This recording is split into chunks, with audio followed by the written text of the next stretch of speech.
60 পেয়েও ইন্টারভিউতে ডাক পাননি। শিক্ষিত বেকার যুবক যুবতীদের সঙ্গে যে প্রতারণটা মমতা বন্দ্যোপাধ্যায় করেছেন, তার নেতৃত্বাধীন, তার পরিচালিত, তার অঙ্গুলি নির্দেশে এসএসসি করেছে, এই ক্ষমার অযোগ্য অপরাধ। এসএসসির পরীক্ষাটা প্রত্যেক বছর হবে এবং নিয়োগ হবে। বেকারদের যন্ত্রণা, টেটের দুর্নীতিটা বন্ধ হবে।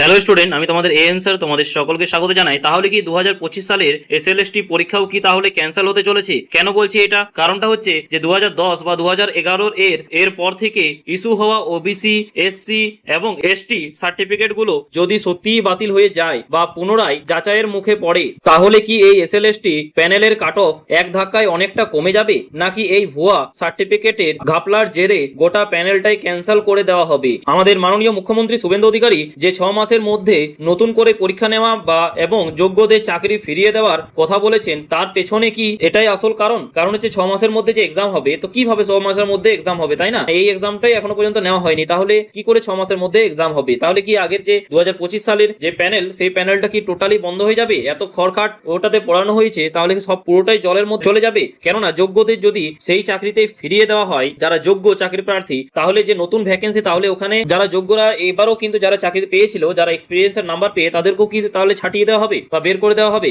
এর ফলে কি তাহলে গোটা প্যানেলটাই বাতিল হয়ে যাবে, নাকি অন্য কিছু কারণ রয়েছে? চলো আজকের এই ভিডিওতে আমরা আলোচনা করতে চলেছি। সো আজকের এই ভিডিওটি শুরু থেকে শেষ পর্যন্ত দেখার অনুরোধ রইল। চলো শুরু করা যাক। আজকের বিষয়টা কিন্তু নবম, দশম এবং একাদশ, দ্বাদশের প্রত্যেকটা পরীক্ষার্থীর জন্য ভীষণ গুরুত্বপূর্ণ। আপনারা জানেন যে বেশ কিছুদিন ধরেই রিভাইজড ক্যাটাগরি, বিশেষ করে 2010 এর পর থেকে তৈরি হওয়া ওবিসি এবং কিছু ক্ষেত্রে এসসি এসটি সার্টিফিকেট নিয়ে বিরাট একটা ডাউট বা সংশয় তৈরি হয়েছে। যদি সেখানে সব পুরো সার্টিফিকেটটাই বাতিল করে দেওয়া হয়, তাহলে যারা এই মুহূর্তে যারা চাকরি করবেন, যাদের হয়তো ওই সার্টিফিকেটে যদি ভ্যালু না থাকে, তাহলে তারা জেনারেল কাস্টে চলে যাবে, তাই না? এর ফলে কি হতে চলেছে সেটাই কিন্তু এখন দেখার বিষয়। তাছাড়া কোর্টের নির্দেশ এবং প্রশাসনের কড়াকড়িতে এই সার্টিফিকেট গুলোর কিন্তু পুনরায় ভেরিফিকেশন বা স্ক্রুটিনি হওয়ার কথা চলছে। তাহলে এসএলএসটির ভবিষ্যৎ কোন জায়গায়? 2025-এ যেটা হলো, নতুন সরকার কি তাহলে সেটা বাতিল করে পুনরায় আবার কি নিয়োগ হবে বড় সড়ো ভ্যাকেন্সিতে, এবং যারা যোগ্য চাকরি প্রার্থী তাদেরকে কি পুনরায় নিজেদের চাকরি ফিরিয়ে দেওয়া হবে? কেননা তোমরা জানো যে ওএমআর শিট ইতিমধ্যেই পাবলিশড হয়ে গিয়েছে, তাই না? এর ফলে চিন্তাটা অনেকটাই কমেছে, কারণ ফ্রেশারদের কিন্তু সুযোগ অনেকটাই বেড়েছে এবং তারাও নিজেদের চাকরি ফিরে পাবে, সেটাই কিন্তু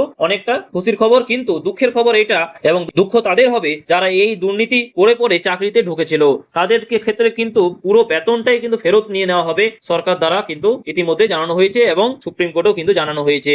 এখন সবচেয়ে বড় প্রশ্ন হলো যে এই স্ক্রুটিনির প্রভাব আমাদের এসএলএসটির ওপর কতটা পড়বে। দেখো, একটু ঠান্ডা মাথায় লজিক দিয়ে ভাবুন। এই প্যানেলে এমন অনেকেই তো সুযোগ পেয়েছেন, তাই না, যারা ওবিসি, এসসি, এসটি ক্যাটাগরি সুবিধা নিয়ে কাট অফ ক্লিয়ার করেছেন। এখন ভেরিফিকেশনে যদি দেখা যায় যে তাদের মধ্যে একটা বড় অংশের সার্টিফিকেট আসলে জালি বা নিয়ম মেনে তৈরি হয়নি, তাহলে কি হবে? প্রথমত তারা সরাসরি প্যানেল থেকে বাদ পড়বেন, কারণ ভবিষ্যতে যদি ধরা পড়ে যে কেউ জালি সার্টিফিকেট দিয়ে চাকরিতে ঢুকেছে, তাকে তো এমনিতেই বরখাস্ত করা হবে এবং আইনি ব্যবস্থা নেওয়া হবে। তাই সরকার চাইবে যে আগে এদের ছেটে ফেলতে, আর যখনই এতগুলো সিট ফাঁকা হবে, তখন স্বাভাবিকভাবেই কাট অফ কিন্তু অনেকটাই নামবে। যারা যোগ্য, যারা একদম বর্ডার লাইনে আটকে ছিলেন, ঠিক আছে, তাদের সামনে কিন্তু একটা বিরাট সুযোগ রয়েছে বা সুযোগ চলে আসতে চলেছে, ঠিক আছে, বা চলে আসতে পারে। কিন্তু বন্ধুরা, বিষয়টা কি এতটাই সহজ? শুধু কি কাট অফ নামিয়েই সমস্যার সমাধান হবে? এখানেই আসছে সবচেয়ে বড় টুইস্ট। দেখো, তোমরা নিশ্চয়ই শুনেছো আমাদের মাননীয় মুখ্যমন্ত্রী শুভেন্দু অধিকারী বারবার ইঙ্গিত দিয়েছেন যে আগামী 6 মাসের মধ্যে নতুন করে এক্সাম নেওয়া হতে পারে এবং যারা প্রকৃত যোগ্য শিক্ষক তারা নিজেদের সম্মানের জায়গায় ফিরে যাবেন।